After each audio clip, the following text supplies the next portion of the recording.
ನಮಸ್ತೆ, welcome to Chandu Shiv vlog. ಇವತ್ತೇನು recipe? ಆರೋಗ್ಯಕರವಾದ ರಾಗಿ ಲಡ್ಡು. 5-6 ಸ್ಪೂನಷ್ಟು ತುಪ್ಪ ಹಾಕ್ಕೊಂಡು ಬಿಸಿ ಮಾಡ್ಕೊಂಡಿದ್ದೀನಿ. ಅದಕ್ಕೆ ಗೋಡಂಬಿ ಮತ್ತು ಬಾದಾಮ್ ಎರಡನ್ನೂ ಸಣ್ಣದಾಗಿ ಹಚ್ಚಿರೋವಂಥದ್ದು ಹಾಕಿ ಫ್ರೈ ಮಾಡ್ಕೊತಾ ಇದ್ದೀನಿ ತುಪ್ಪದಲ್ಲಿ. ಈಗ ಫ್ರೈ ಮಾಡಾಗಿದೆ, ಅದನ್ನೊಂದು ಚಿಕ್ಕ ಬಟ್ಲಿಗೆ ಎತ್ತಿಟ್ಕೊಳ್ಳೋಣ. ಮತ್ತು ಅದೇ ತುಪ್ಪಕ್ಕೆ 2 ಬಟ್ಲು ಹಾಕ್ತೀನಿ. 1 ಬಟ್ಲು ರಾಗಿ ಹಿಟ್ಟು, ಈಗ ಇನ್ನೊಂದು ಬಟ್ಲು ರಾಗಿ ಹಿಟ್ಟು ಹಾಕ್ತಾ ಇದ್ದೀನಿ. 2 ಬಟ್ಲು.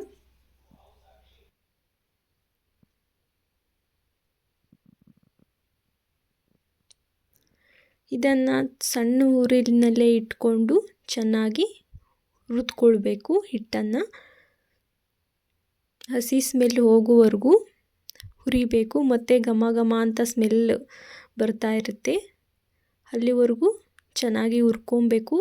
ಈ ಥರ ರಾಗಿ ಲಡ್ಡು ಮಾಡ್ಕೊಳೋದ್ರಿಂದ ಹೆಲ್ದಿಯಾಗೂ ಕೂಡ ಇರುತ್ತೆ ಮತ್ತು ಎಲ್ಲರೂ ಕೂಡ ತಿನ್ಬೋದು. ವಯಸ್ಸಾದವರು ಮತ್ತು ಚಿಕ್ಕ ಮಕ್ಕಳು ಮತ್ತು ಮಕ್ಕಳು ಕೂಡ ಸ್ನ್ಯಾಕ್ಸಿಗೂ ಕೂಡ ಹಾಕಿ ಕೊಟ್ಕೊಳಿಸ್ಬೋದು. ಇದನ್ನು ರಾಗಿ ಲಡ್ಡುನ ತುಂಬ ಟೇಸ್ಟಿಯಾಗೂ ಇರುತ್ತೆ ಕೂಡ, ಹಾಗೂ ಆರೋಗ್ಯಕರವಾಗಿ ಕೂಡ ಇರುತ್ತೆ ರಾಗಿ ಲಡ್ಡು. ಇದರಲ್ಲಿ 1 ಬಟ್ಲು ಕೊಬ್ಬರಿ ತುರಿ ಹಾಕ್ತಾ ಇದ್ದೀನಿ. ಸ್ವಲ್ಪ ಬಿಸಿ ಮಾಡೋಣ.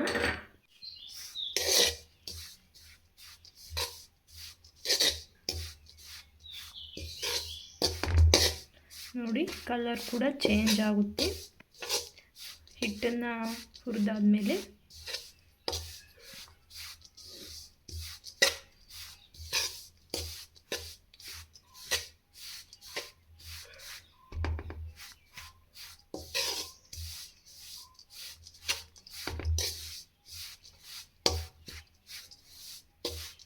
ಇದನ್ನ ಇವಾಗ ಎತ್ತಿಡ್ತೀನಿ.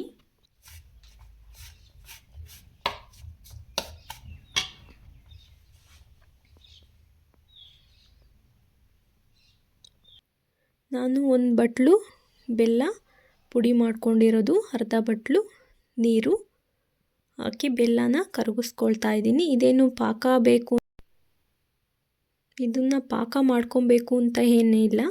ಇದನ್ನು ಜಸ್ಟ್ ಕರಗಿಸ್ಕೊಂಡ್ರೆ ಸಾಕು. ನಂತರ ಇದನ್ನು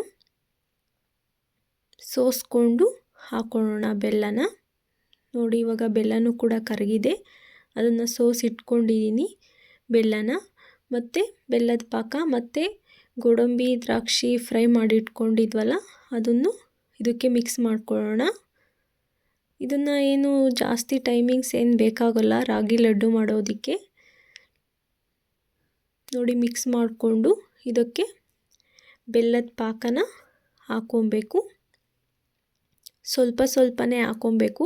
ಫಸ್ಟ್ ಒಂದು ಸ್ವಲ್ಪ ಹಾಕ್ಕೊಂಡು ಮಿಕ್ಸ್ ಮಾಡಿ, ನಂತರ ಇನ್ನೊಂದು ಸ್ವಲ್ಪ ಹಾಕ್ಕೊಂಡು ನೋಡ್ಕೊಂಡು ಹಾಕ್ಕೊಬೇಕು. ಇಲ್ಲಾಂದರೆ ತೆಳು ಆಗಿಬಿಡುತ್ತೆ. ಹಾಗಾಗಿ ನಾನು ಇನ್ನೊಂದು ಸ್ವಲ್ಪ ಹಾಕ್ಕೊಂಡೆ. ಇವಾಗ ಮಿಕ್ಸ್ ಮಾಡಿ ಮತ್ತೆ ಇತ್ತಲ್ಲ ಬೆಲ್ಲದ ಪಾಕ, ಅದನ್ನು ಕೂಡ ಹಾಕ್ಕೊಂಡಿದ್ದೀನಿ. ಈಗ ಮಿಕ್ಸ್ ಮಾಡಿಕೊಂಡು ನೋಡಿ ಉಂಡೆ ಮಾಡಬೇಕು. ಉಂಡೆ ಮಾಡಿದ್ರೆ ನೋಡಿ, ತುಪ್ಪ ಎಲ್ಲ ಬಿಡುತ್ತೆ ಕೈಗೆ.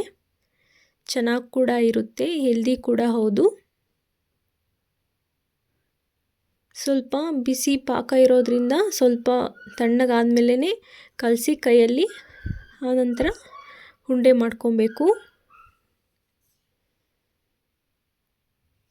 ನೋಡಿ, ಈಗ ಆರೋಗ್ಯಕರವಾದ ರಾಗಿ ಲಡ್ಡು ರೆಡಿ. ನೀವೊಂದು ಸಲ ಟ್ರೈ ಮಾಡಿ, ಸಬ್ಸ್ಕ್ರೈಬ್ ಮಾಡಿ, ಲೈಕ್ ಕೊಡಿ. Thank you for watching. Bye.